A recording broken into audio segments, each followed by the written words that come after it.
बोलती पुस्तके. ज्यांना वाचनाचा नाद त्यांना बोलती पुस्तके घाली साद. आमचं चॅनल सबस्क्राईब करा आणि सबस्क्राईब करायला इतरांनाही सांगा. नमस्कार श्रोते मित्र हो, बोलती पुस्तके सादर करत आहे लेखक रवींद्र ठाकूर लिखित कादंबरी कर्ण पर्व, प्रकरण 14. शतावधी नक्षीदार खांबाणी ज्याचं विस्तीर्ण छत पेललं आहे असा प्रचंड राजमहाल समोर दिसतो आहे. राजमहालाच्या मध्यभागी 2 पांढरी शुभ्र सिंहासनं ठेवलेली आहेत. त्यावर युधिष्ठिर आणि अर्जुन बसले आहेत. त्यांनीही तशीच शुभ्र वस्त्र परिधान केलेली आहेत. परंतु हे सिंहासन शुभ्र कसं? राजमहालाच्या अवतीभोवतीची जमीन मात्र तांबडी लाल रक्तरंजित दिसते आहे. तिच्यावर जणू सर्वत्र रक्त मांसाचा चिखल माजला आहे. मानवी हाडांचा भला मोठा ढीग तिथं पडला आहे, जणू हाडांचा पांढरा शुभ्र पर्वतच. आणि श्रीकृष्ण हे काय करतो आहे? त्याच्या हातात चक्र, खडग, भ्रुशुंडी, पाश, तोमर, गदा, मुसळ अशी कितीतरी नाना प्रकारची शस्त्र आहेत. आणि ती सगळी शस्त्र तो इकडे तिकडे विखरून टाकतो आहे. मध्येच थांबून अर्थपूर्ण असं मंद मंद हसतो आहे. त्याच्या कृष्ण मुखमंडलावरील शुभ्र दंत पंक्ती हसताना किती मनोहर वाटतात. आणि हे काय? युधिष्ठिर सिंहासनावरून उडून पुढे कशासाठी येतो आहे? हळूहळू पुढे आलेला युधिष्ठिर तो हाडाचा पर्वत चढतो आहे. पाहता पाहता चढूनही गेला आहे. आता कोणीतरी त्याच्या हातात कसल्याशा खाद्यपदार्थानं भरलं तबक ठेवलं आहे. त्यातला पदार्थही पांढराच दिसतो आहे. मधुपर्कासारखा दिसणारा तो पदार्थ युधिष्ठिर आनंदानं प्राशन करतो आहे. आता हातात भली मोठी गदा घेतलेला भीम तो मानवी सांगाड्यांचा पर्वत चढतो आहे. नकुल, सहदेव हेही तिथंच एका बाजूला उभे असल्या रथात बसले आहेत. 4 चक्रांचा तो युद्धरथ मानवी शरीरावर उभा आहे. आणि हे काय? भीष्म, द्रोण, कृपाचार्य आणि इतर अनेक क्षत्रिय राजे त्यांच्या मागोमाग निघाले आहेत. त्यांच्या अंगावरील वस्त्र मात्र रक्तवर्णी दिसत आहेत. आचार्य द्रोण आणि कृपाचार्य ज्या रथावर आरूढ झाले आहेत त्या रथाला घोड्याऐवजी उंट जोडले आहेत. अस्ताव्यस्त पाय टाकत धावणाऱ्या उंटांसोबत तो रथही तसाच कसा तरी अस्ताव्यस्त धावतो आहे. परंतु त्याचा खडखडाट मात्र मुळीच ऐकू येत नाही. इतका का तो रथ दूर आहे? कुठून तरी रथाचा खडखडाट ऐकू येतो आहे असं वाटू लागलं. त्या आवाजानंच कर्णाला जाग आली. म्हणजे हे सारं स्वप्नच होतं तर? कर्ण खटकन उठून बसला. शेजारी पोहडल्या वृषालीच्या अंगाखाली गेलं उत्तरीय ओढलं जाऊन नकळत तिची झोप चाळवली गेली. मिठीत शिरण्यासाठी पुढे आलेले तिचे हात हाती घेऊन कर्णानं तिला आपल्या विशाल बाहूत वेढून घेतलं. शयन कक्षातला दिवा आता मंद झाला होता. बहुधा उत्तर रात्रीचा प्रहर असावा. रतिक्लांत वृषाली कर्णाच्या मांडीवर मस्तक ठेवून पुन्हा झोपी गेली. इतक्या दिवसांच्या प्रतीक्षेनंतरचा आनंद तिच्या सुंदर चेहऱ्यावर विलसत होता. वृषालीच्या पलीकडे लहानसा वृषसेन झोपला होता. एकदा वृषसेनाच्या तर एकदा वृषालीच्या मुखाकडे पाहत कर्ण विचार करत राहिला. ऐन सुखाच्या क्षणी असं अभद्र स्वप्न का पडावं? प्रत्येक वेळी हे असंच होतं. एखादी सुखाची लाट येते न येते तोच तिचाच प्रचंड भोरा तयार होतो आणि ती लाट पाहता पाहता अज्ञातात लुप्त होऊन जाते. धनुर्विद्येच्या प्राप्तीसाठी महेंद्र पर्वतावर गेलो. विद्या प्राप्तही केली, परंतु प्राप्त केली असं खरंच म्हणता येईल का?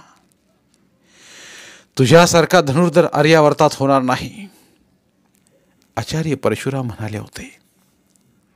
परंतु त्याच वेळी ते पुढे म्हणाले होते, कपटानं मिळवलेली ही विद्या तुला लाभणार नाही. धनुर्विद्या मिळवण्यासाठी कर्णानं असत्य सांगितलं होतं हे खरं, परंतु एकदा प्राप्त झालेली विद्या लाभणार नाही हे कसं? कर्ण असत्य बोलला म्हणून की तो सुतपुत्र आहे म्हणून? कोण आहेस तू? कुठून आलास? आपल्या पिंगट करारी डोळ्यांनी रोखून पाहत आचार्य परशुरामाने विचारलं होतं. मी भार्गव हस्तिनापूरहून आलो आहे आचार्य, कर्ण म्हणाला होता. द्रोणाचार्यांसारखे धनुर्वेद जाणणारे आचार्य तिथं असताना इथवर येण्याचं कारण? आचार्य धनुर्वेद संपन्न आहेत, परंतु ते कुरुकुलाचे राजगुरू आहेत. तेव्हा समजलं. पण इथं फक्त ब्राह्मण स्नातकांनाच विद्यादान केलं जातं, माहीत आहे ना? तू कोण आहेस? मी भार्गव. ते तू आधीच सांगितलं आहेस. तुझा वर्ण, कुल, गोत्र काय? मी भार्गव, भृगुकुलोत्पन्न ब्राह्मण. विद्या ग्रहण करणं हाच माझा कुलधर्म आहे आचार्य. ठीक आहे, आचार्य परशुराम म्हणाले होते. त्याने अधिक चौकशी केली नव्हती खरी, परंतु एक असत्य सांगताना डोक्यावरचं ओझं उतरलं असलं तरी ते सांगून होताच मनावर केवढं दडपण आलं होतं. आज ना उद्या त्यांना सत्य कळालं तर? मनावर सतत त्या आशंकेचं सावट घेऊनच आश्रमात वावरलो. विद्या ग्रहण केली. इतर स्नातकात ब्राह्मण विद्यार्थ्यांसारखाच राहिलो. मिळेल तेवढं ज्ञान अधाशासारखं ग्रहण केलं. किती दिवस झाले आश्रमात येऊन? कर्ण विचार करत राहायचा. किमान 2.5 वर्ष तरी निश्चितच. हस्तिनापूरहून कुणी येणं शक्य नव्हतं की हस्तिनापूरला जाणं शक्य नव्हतं. कर्ण मनानं कधीच हस्तिनापूरला जाऊन पोचला होता. वाड्यात वृषसेना रांगत असेल की वृषाली म्हणाली होती त्याप्रमाणे वृषसेन खेळत असेल. त्याच्या बाळलीला पाहून आईबाबांना किती आनंद होत असेल. त्यांना आपल्या दूर देशी जातो म्हणून सांगून गेल्या मुलाची किती आठवण येत असेल. त्यांची प्रकृती ठीक असेल ना? आत्ता यावेळी माझा संग्रामजीत काय करत असेल? युद्धशाळेत कृपाचार्यांच्या हातून धनुर्विद्येचे धडे गिरवत असेल की माझा वसुदादा कुठे गेला म्हणून आईला भंडावून सोडत असेल. आणि जिला काहीच माहीत नाही ती माझी राधा माता काय सांगून त्याची समजूत काढत असेल. पहाटेच्या प्रहरी हस्तिनापूर सोडलं तेव्हा तो झोपेतच होता. भेट होईल तेव्हा तो विचारीलच, तेव्हा त्याला काय सांगायचं? आणि युवराज दुर्योधन तर रोज अगदी डोळ्यात प्राण आणून मित्राची वाट पाहत असेल. सकाळ संध्याकाळ रात्रंदिन एकच विचार डोक्यात असायचा. झालंच. एवढा धनुर्वेद आत्मसात झाला की आचार्यांची आज्ञा घेऊन निघायचंच. खरंच ही रहस्य द्रोणाचार्यांनी शिकवली असती तर? शेवटी सूतपुत्र म्हणून जन्म घेतला हाच का कर्णाचा दोष? कर्णाचा प्रत्येक दिवस नवनवी प्रश्नचिन्ह घेऊन उगवत होता आणि ती तशीच अनुत्तरित ठेवून मावळत होता. इथं कोणी आपल्याला ओळखणार तर नाही. इथून जवळच कलिंग देश आहे. तिथला कोणी ब्राह्मण स्नातक आश्रमात आला आणि त्यानं हा तो जरासंधाला पराभूत करणारा अंगदेशाचा राजा कर्ण आहे म्हणून सांगितलं तर? अशी काही शंका मनात येताच मनाचा थरकाप होऊन जाई. तिच्याकडे कितीही दुर्लक्ष करण्याचा प्रयत्न केला तरी ती मुळीच पाठलाग सोडत नसे. त्याच सुमारास ती घटना घडली आणि कर्णाची सर्व तपश्चर्या धुळीला मिळाली. कितीही एक शिष्य परीक्षाच होती. आचार्यांचा शिष्य भार्गव त्या परीक्षेत उत्तीर्ण झाला, परंतु सूतपुत्र कर्ण मात्र कायमचा पराभूत झाला. सकाळपासून सुरू असलेली चर्चा त्या दिवशी दुपारपर्यंत रंगत गेली होती. वनात एखाद्या गर्द सावली असल्या झाडाखाली भोजनोत्तर वाम कुक्षी घ्यावी हा आचार्यांचा नित्याचा परिपाठ. त्याप्रमाणे ते निघाले. आज त्यांच्या सेवेची जबाबदारी कर्णावर होती. चालता चालता आचार्य एका झाडाखाली थांबले. पालापाचोळा साफ करून सोबत आणलेलं मृगाजीन कर्णानं खाली अंथरलं. आचार्य स्थानापन्न झाले. त्यांना मस्तकाखाली घेता येईल अशी एखादी शिळा कर्ण शोधत होता. मृगाजिनावर अंग टाकत आचार्य म्हणाले, असू दे पुत्र भार्गव, शिळा नाही मिळाली म्हणून काही बिघडत नाही. थांबा आचार्य, असं म्हणून कर्णानं उजवी मांडी पुढे केली. शिष्य म्हणून ते त्याचं कर्तव्यच होतं. भार्गवा, प्रसन्न चित्त होऊन तेवढ्या सहजपणे कर्णाच्या मांडीवर मस्तक टेकत आचार्य म्हणाले, तुझ्यासारखा शिष्य मिळाला हे मी माझं भाग्य समजतो. माझी धनुर्विद्या तुझ्या समर्थ हाती सोपवून मी कृतकृत्य झालो. गर्वोन्मत्त क्षत्रियांना शिक्षा करण्यासाठी तिचा उपयोग कर. आणि बोलत बोलत ते निद्राधीन झाले. आचार्यांना निद्राभंग होऊ नये म्हणून कर्ण तसाच निश्चलपणे बसून राहिला. कौरव पांडव, त्यांची भांडणं, या सगळ्या गोष्टींपासून कर्ण इतके दिवस दूर होता. आचार्य परशुरामांच्या आश्रमात एक स्नातक म्हणून विद्यार्जन करत होता. परंतु आज पुन्हा एकदा ते सगळे विचार त्याच्या डोक्यात शिरू लागले होते. अर्जुन, कृष्ण, युधिष्ठिर या सगळ्यांना पाहून किती दिवस झाले. ज्याच्यासाठी ही खडतर तपश्चर्या केली आहे तो अर्जुन, दुर्योधनाला सुयोधन म्हणणारा युधिष्ठिर आणि त्यांचा हितचिंतक कृष्ण. सूर्य पश्चिमेकडे कलला होता. 2 फांद्यामधून येणारी उन्हाची तिरीप आचार्यांच्या मुखाकडे सरकू लागली होती. दोन्ही हात आडवे धरून कर्णानं ती अडवली. वामकुक्षीची वेळ संपत आली तरी आचार्य अजूनही गाढ निद्रेत होते. तेवढ्यात अलर्क जातीचा एक भुंगा कुटुंचा आला आणि कर्णाजवळ येऊन स्थिर झाला. कुठलंही कठीण लाकूड सुद्धा लेलिया पोखरून काढणारा तो काळा कभिन्न कीटक पाहून कर्ण थोडासा दचकलाच. आचार्यांना त्याचा स्पर्श झाला असता किंवा त्याचा कर्णकटू कुंजारव काणी पडला असता तर निश्चितच त्यांचा निद्राभंग झाला असता. त्याला हातानं झटकून टाकलं असतं तर उन्हाची तिरीप त्यांच्या मुखावर पडली असती. काय करावं तेच कर्णाला सुचेना. काही काळ स्थिर राहिला भुंगा जागचा हल्ला आणि हळूहळू कर्णाकडे सरकू लागला. कर्णाच्या दृष्टीत सामर्थ्य असतं तर त्यानं तत्क्षणी त्या ओंगळ कीटकाला दूर भिरकावून दिलं असतं. परंतु ते शक्य नव्हतं. आता जे घडेल त्याला निर्धाराने सामोरं जायचा निश्चय करून कर्ण तसाच बसून राहिला. पाहता पाहता तो कीटक कर्णाच्या उजव्या मांडीखाली शिरला होता.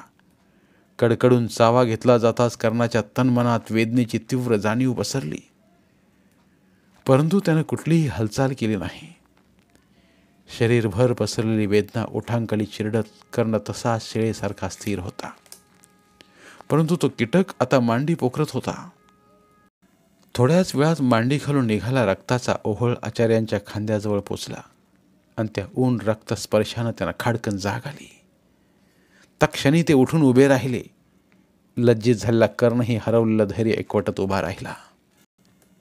क्षमा असावी आचार्य, दोन्ही हात जोडून कर्ण म्हणाला. परंतु आचार्यांच्या क्रुद्ध दृष्टीला तो दृष्टी देऊ शकला नाही. कर्णाच्या मांडी खालून निघाला तो रक्तप्रवाह, रक्तानं लडबडलेला तो अलर्क हे सारं पाहताच आचार्य कडाडले.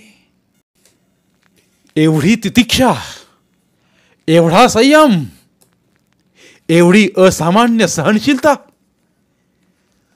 तू निश्चितच ब्राह्मण कुलोत्पन्न नाहीस. कोण आहेस तू? लक्षात ठेव, असत्याचं नाणं फक्त एकदाच खपतं.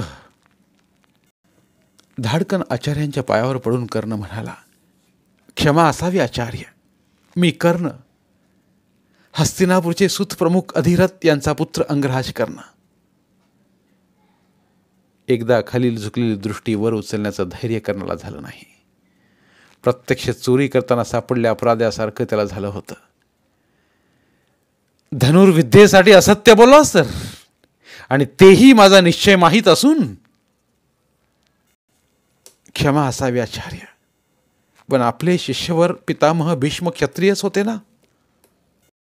प्रतिप्रश्न करण्याचा उद्धटपणा करू नकोस. अंग देशाचा राजा झालास म्हणून तू क्षत्रिय ठरत नाहीस.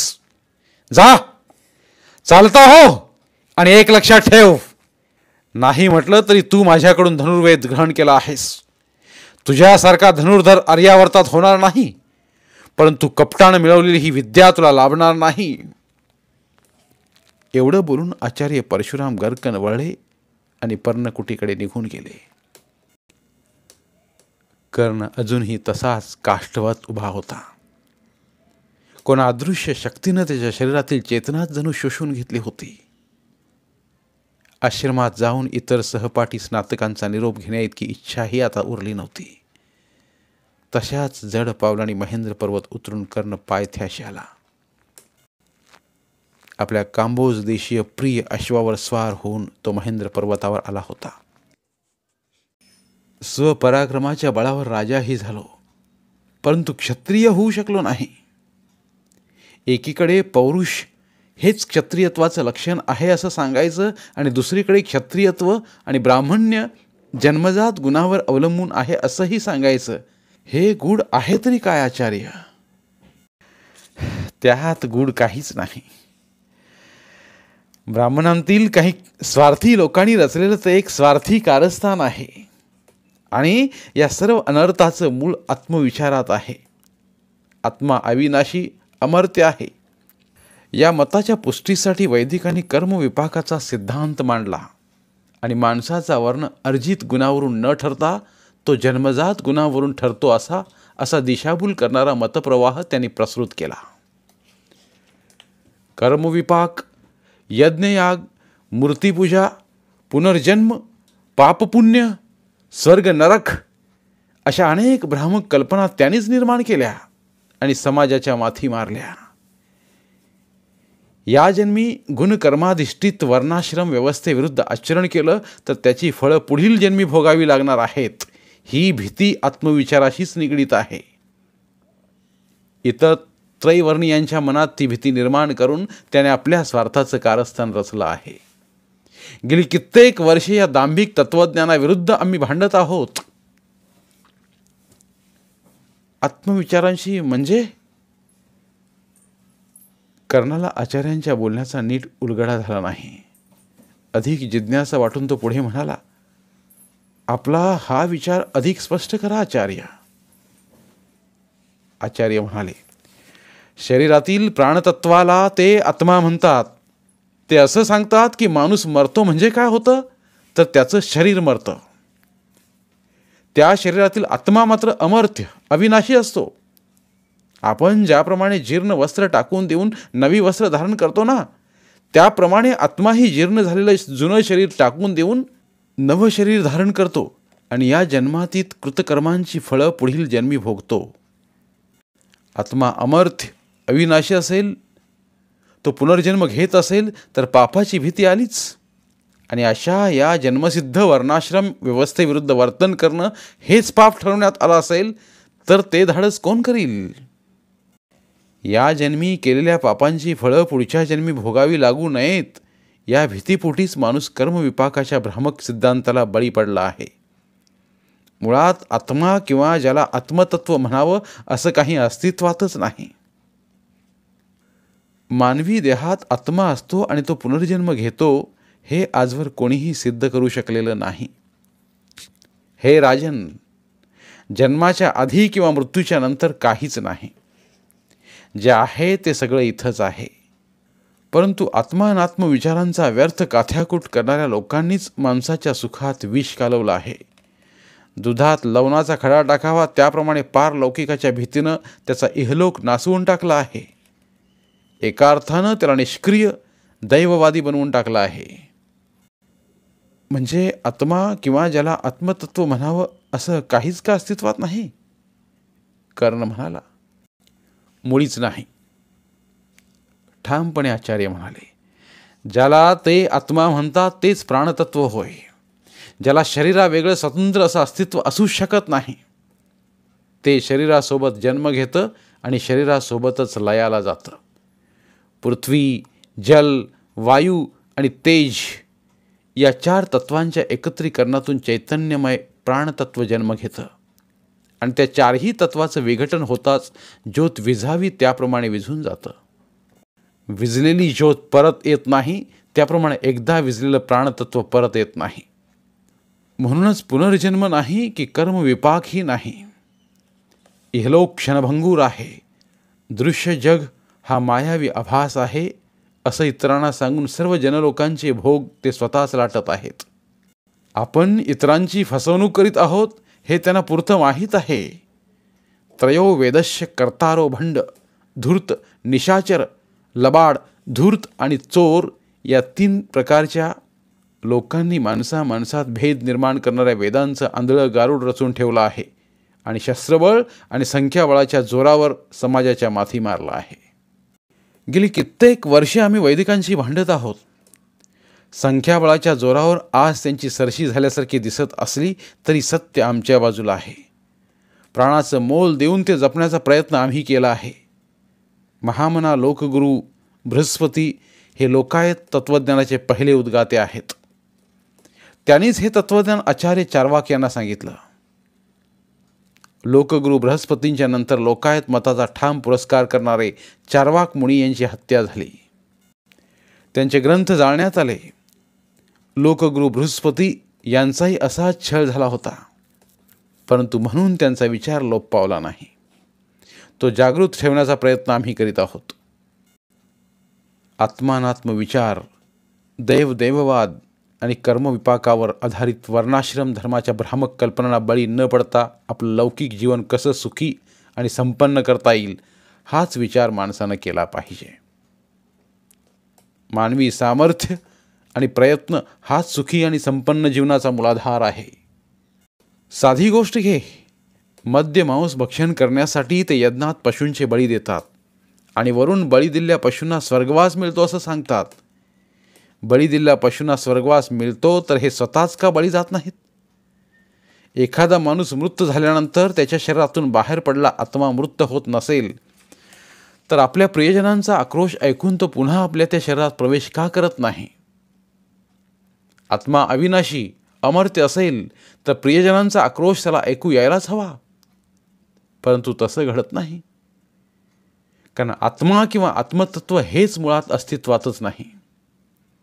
आत्मा पुनर्जन्म आणि कर्मविपाकाशी निगडीत असलेला धर्माधर्म विचार त्याज्य आहे. प्राप्त परिस्थितीत मानवी विवेक आणि सत्यासत्याला धरून जे करणं योग्य आहे तोच माणसाचा धर्म आणि जे तुझ्या व इतरांच्या कल्याणाच्या विरोधात असेल तोच अधर्म. पारलौकिकाची भ्रामक भीती मनातून काढून टाकून दृश्य मानवी जीवन आणि जग सुखी कसं करता येईल हाच धर्म. कर्णाच्या डोक्यातील विचारांचा गोंधळ हळूहळू विरत चालला, परंतु बऱ्याच गोष्टी त्याला अजूनही पुरेशा स्पष्ट झालेल्या नव्हत्या. आर्यावर्तातील अनेक क्षत्रिय अजूनही लोकायत मताचा स्वीकार करतात. त्याला बारहस्पत्य मत असंही दुसरं नाव आहे. त्याला चार्वाक मत असंही म्हणतात. राजनीतिशास्त्रात लोकायत दर्शन हा भाग तेवढाच महत्त्वाचा आहे. मग लोकायतकांचा वैदिकांना एवढा तिरस्कार का? लोकायतकांचा अभेर करण्याची एकही संधी ते का सोडत नाहीत? एकेकाळी प्रतिष्ठित असलेला लोकायत विचार अप्रतिष्ठित कसा झाला? कर्णानं आपल्या मनातील सर्व शंका आचार्यांना बोलून दाखवल्या. आचार्य म्हणाले, राजन, तुझ्या सर्व शंका रास्त आहेत. आचार्य बृहस्पतींनी कथन केलेलं लोकायत दर्शन हेच मूळ एतद्देशीय तत्त्वज्ञान आहे. पंचनद प्रदेशापलीकडून आलेल्या आर्यांनी सुद्धा त्याचा स्वीकार केला आहे, परंतु नंतर आलेल्या आणि स्वतःला श्रेष्ठ समजणाऱ्या काही आर्य जमातींनी आपलं निराळेपण टिकवण्यासाठी आणि आपलं वर्चस्व प्रस्थापित करण्यासाठी लोकायत मताचा अनादर सुरू केला आहे. स्वतःला उच्चवर्णीय म्हणवणाऱ्या वैदिक ब्राह्मणांनी त्यात अधिक पुढाकार घेऊन स्वतःचं श्रेष्ठत्व मिरवण्यासाठी वेदांचं अवडंबर माजवलं. धर्मसत्ता हातात घेऊन राजसत्तेलाही आपल्या दावणीला बांधलं. शस्त्रबळाचा वापर करून एतद्देशीयांना आणि लोकायत मतानुयांना चिरडून टाकण्याचा निकराचा प्रयत्न केला. आचार्य चार्वाक मुनींची हत्या झाली त्याचं कारण हेच. चार्वाक हा विचार आहे, परंतु चार्वाक मुनी गेले म्हणून चार्वाक विचार संपला नाही. म्हणजे आपण बऱ्याच वेळापासून मनात घर करून राहिलेली आणखी एक शंका कर्णानं व्यक्त केली. मी चंद्रकेतू, चार्वाक मुनींच्या विचारांचा अनुयायी. हे माझे स्नातक. आमच्या विचारांमुळे लोक आम्हाला चार्वाक म्हणतात, परंतु तो आमच्या आचार्य कुलाचा गौरवच नाही का? माझ्या मनातील अनेक शंकांची उत्तरं मला मिळाली आहेत आचार्य. आता आपली आज्ञा असावी. हात जोडून आचार्यांना वंदन करत कर्ण म्हणाला, अंगराज, तू राजा असलास तरी आज या आश्रमाचा अतिथी आहेस. भोजन घेतल्याशिवाय नको आचार्य, भोजन मी घरीच घेईन, कर्ण म्हणाला. शेवटी आचार्यांच्या आग्रहानुसार थोडा फलाहार घेऊन कर्ण आश्रमाबाहेर पडला. राजन, कर्णाला निरोप देताना आचार्य म्हणाले, आपण कोण आहोत, सूतपुत्र आहोत की क्षत्रिय आहोत, या प्रश्नांच्या भोवऱ्यात व्यर्थ गुंतू नकोस. कुठलीही विद्या ग्रहण करण्याचा तुलाही तेवढाच अधिकार आहे. ज्ञान ही कोणाचीही मक्तेदारी नाही. जवळ असलेलं ज्ञान दुसऱ्याला देणं हे प्रत्येकाचं कर्तव्यच आहे. परंतु स्वार्थापोटी जो माणूस ज्ञान दडवून ठेवून दुसऱ्याला त्यापासून वंचित करत असेल, तो माणूस आपल्या कर्तव्यापासून दूर गेला आहे हे निश्चित समज. त्याला आचार्य म्हणून घेण्याचा यत्किंचितही अधिकार नाही. हे राजन, तुझ्या तेजपुंज मुखावरून सामर्थ्यशाली बाहूतून तुझं प्रभुत्व प्रस्फुटित होत आहे. कुठलाही न्यूनगंड मनातून काढून टाक. तू गवताचं पाता हातात घेतलंस तरी त्याचं खडग होईल. तू जिथं पाय ठेवशील तेच तुझं साम्राज्य होईल, आणि तू दगडावर बसलास तरी त्याचं राजसिंहासन होईल. आणखी एक गोष्ट सतत ध्यानी असू दे, रत्नपारखीसुद्धा रत्नासारखाच दुर्मिळ असतो. राजमुकुटाच्या कोंदणातच शोभून दिसावं असं अनमोल रत्न कोणी धुळीत फेकलं म्हणून त्याची योग्यता कमी होत नाही. ते कृत्य करणाऱ्या माणसाची योग्यता मात्र त्यातून जगजाहीर होते. वर्णश्रेष्ठत्वाच्या अहंकारापोटी आज ते तुझी योग्यता नाकारत आहेत, कारण त्यांची स्वतःची योग्यता संशयास्पद आहे. परंतु वर्णश्रेष्ठत्वाचा हा अहंकार काळाच्या कसोटीवर टिकणार नाही. याच पृथ्वी तलावर त्यांना उद्या आपल्या कृत्यांचा हिशेब द्यावा लागणार आहे. कर्णाचा कीर्तिसुगंध जगात दरवळत असेल, त्याच्या शौर्याच्या आणि पराक्रमाच्या गाथा लोक गात असतील, तेव्हा आचार्य द्रोणांची कोणी आठवणही काढणार नाही. आणि काढलीच तर एकलव्यासारख्या असामान्य धनुर्धराचा अंगठा तोडून घेणारा विश्ववंचक गुरु आणि कर्णासारख्या असामान्य वीराची उपेक्षा करणारा क्रुद्ध माणूस म्हणूनच काढली जाईल. द्रोणाचार्यांच्या भेटीला गेला कर्ण इतका उशीर झाला तरी अजूनही आला नाही म्हणून वृषाली काळजीत पडली होती. कर्णाला पाहताच तिचं मन सुप्पा एवढं झालं, पण त्याची विचारक्रांत मुद्रा पाहून ती पुन्हा काळजीत पडली. आधीच उशीर झाला असल्यानं कर्ण लगेच जेवायला बसला, परंतु आवडीचे पदार्थ असूनही त्याला जेवण असं गेलंच नाही. विचारांच्या तंद्रीत तो जेवून उठला.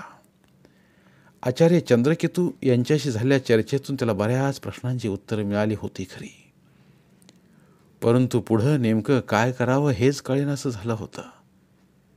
मनाची नुसती तडफड तगमग होत होती. आपण कोण आहोत, सूतपुत्र आहोत की क्षत्रिय आहोत, या प्रश्नांच्या भोऱ्यात व्यर्थ गुंतू नकोस.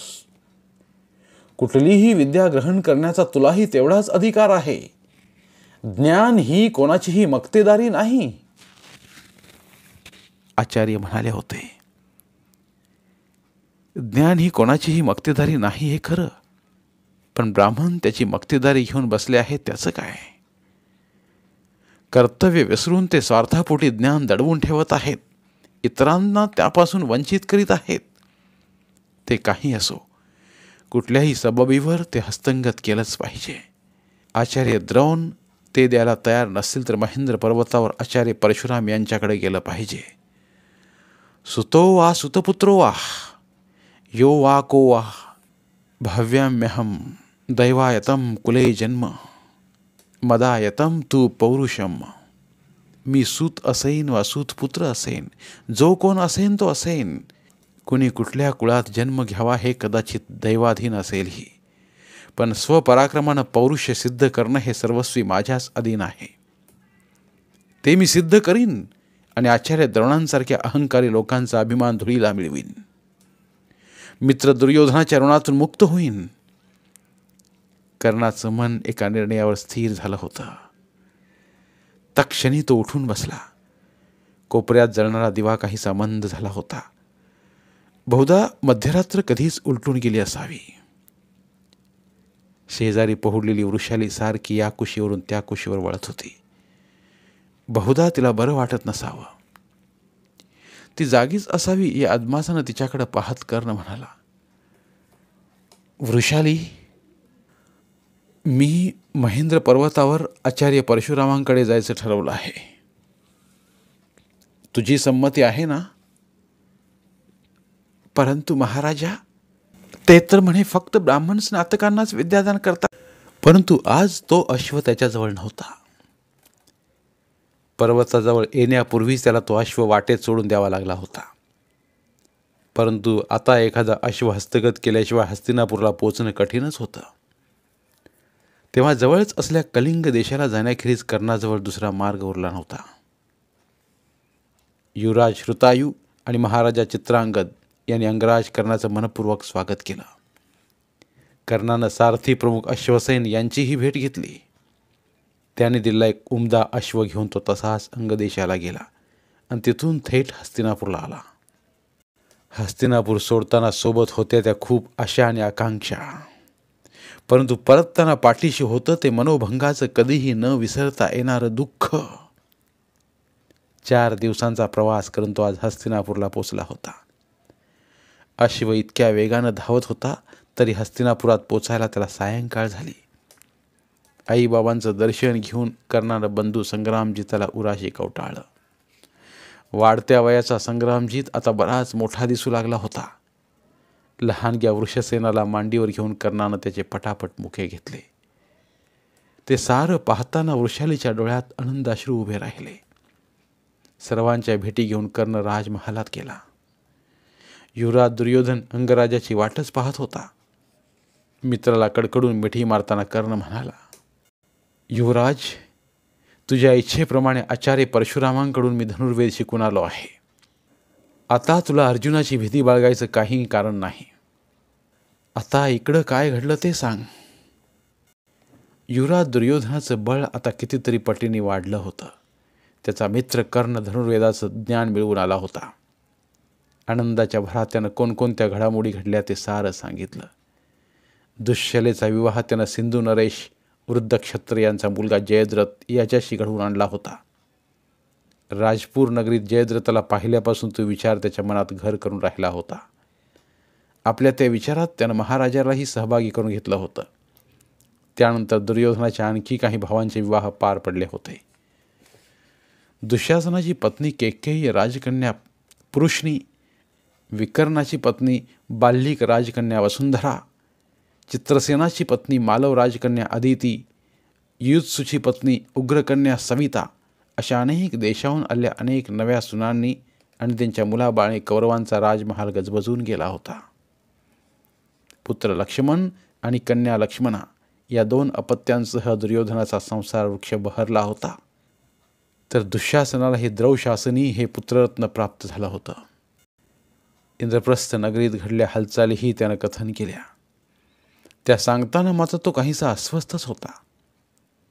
त्या 5ही भावांचं वैभव वाढतच चाललं होतं. इंद्रप्रस्थ नगरीचा कीर्ती सुगंध आर्यावर्तात दरवळत होताच. पट्टराणी द्रौपदी आणि तिच्यापासून झालेल्या 5ही पुत्रांसह ते सुखानं राज्योपभोग घेत होते. इंद्रप्रस्थ नगरीत कोणा मै नावाच्या राक्षसानं म्हणे अत्यंत सुंदर अशी सभा उभारली होती. ती पाहून आलेले लोक सांगत की माणसानं आयुष्यात एकदा तरी मैसभा पाहिलीच पाहिजे. तिथं म्हणे पाण्याचा भास होतो, तिथं जमीन असते, आणि जिथं जमीन आहे असं वाटतं तिथं पाणी असतं. त्या शिल्पकारानं हा चमत्कार कसा घडवला आहे तेच नेमकं समजत नाही. अशा या मयसभेत शिरायचं म्हणजे भल्या भल्यांची ही कसोटी लागते. कारण दरवाजा समजून आत शिरायला जावं तो दरवाजा नसतोच. भिंतीवर डोकं मात्र आपटतं. पण त्यात आहेच काय एवढं पाहण्यासारखं, दुर्योधन म्हणाला होता. आरसे लावून कोणीही वास्तुशिल्पी असा चमत्कार करू शकेल, तसाच काहीतरी प्रकार असणार. त्याचं एवढं कौतुक ते कशाला? युवराज दुर्योधन कुठलाही आडपडदा न ठेवता मन मोकळं करत होता. परंतु कर्ण मात्र आपल्या मनोभंगाचं दुःख त्याला सांगू शकत नव्हता. त्यालाच काय आणखी कोणालाही सांगू शकत नव्हता. निरोप देताना दुर्योधन म्हणाला, अंगराज, लवकरच तुझी धनुर्विद्या पणाला लागणार आहे हे लक्षात असू दे. दुर्योधनाची भेट घेऊन कर्ण वाड्यावर आला तेव्हा रात्रीचा पहिला प्रहर उलटून गेला होता. वृषाली कर्णराजाची वाट पाहत थांबली होती. मन जाणणारी पत्नी मिळणं यासारखी भाग्याची गोष्ट नाही. किती दिवसांनी आज असे घट्ट दह्यात मुरलेले वडे आणि मांसाचे रुचकर पदार्थ खायला मिळाले होते. महेंद्र पर्वतावर रोज ती उकडलेली कंदमुळं खाऊन जीभ नुसती विटली होती. कधीतरी यज्ञयाग असला तर वन्य पशूंचा मांस मिळायचं तेवढंच. ताटात वाढलेले पदार्थ संपले आहेत. आपल्या चंद्रगावर हाताने वृषाली पुन्हा पुन्हा वाढते आहे आणि भरपूर जेवण तृप्त झाल्यावर एकांतात तिची भेट होते आहे. हेच सुखस्वप्न आज पाहिलं होतं आणि त्या सुखस्वप्नासोबतच आलेलं हे दुःस्वप्न. काय असेल त्याचा अर्थ? धन्यवाद. उर्वरित कादंबरी पुढील भागात. मराठीतील प्रतिभावंत लेखकांचं साहित्य, कथा, कादंबऱ्या ऐकण्यासाठी आमचं बोलती पुस्तके हे चॅनल सबस्क्राईब करा आणि मराठी साहित्याचा प्रसार करण्यासाठी प्रत्येक मराठी माणसाला सबस्क्राईब करण्यासाठी आवाहन करा आणि बोलती पुस्तके या साहित्य चळवळीत सहभागी व्हा. आपले पुन्हा एकदा धन्यवाद.